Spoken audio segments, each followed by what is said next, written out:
Now, let me explain to you what really went down in this election. You see, Ruto was very careless about the IBC. In fact, he didn't care what goes on there. And this was very, very strange. And I'd warned people, something is not right. You cannot be a candidate without the state and yet be so confident. But now all of it makes sense. Ruto had the man who really mattered at IBC. Ruto had Chebukati. And their strategy was so simple, but it was so carried out efficiently, and it was 100% successful. This is how it went down.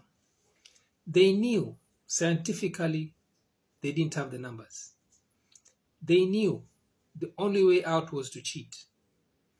But they had one problem. They knew they could cheat on the ground. But who was going to protect those votes? So that's how Chebukati comes in.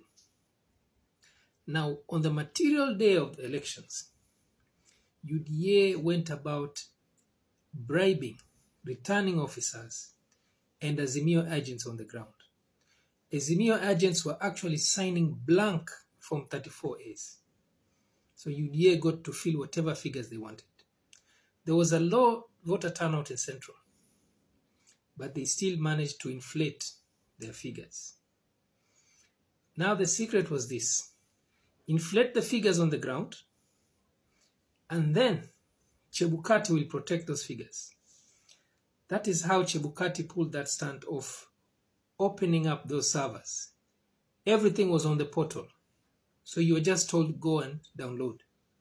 You noticed immediately the votes started being counting. Immediately the counting started. UDA and Chebukati were speaking the same language, and the language was, all the forms are on the portal. Go do your tally. And you know those forms, once they're there, they cannot be changed.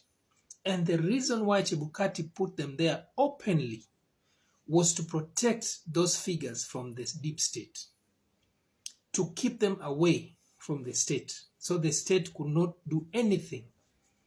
This is how he outmaneuvered the state. This is why Azimio started running around like headless chicken, even snatching phones at the plenary.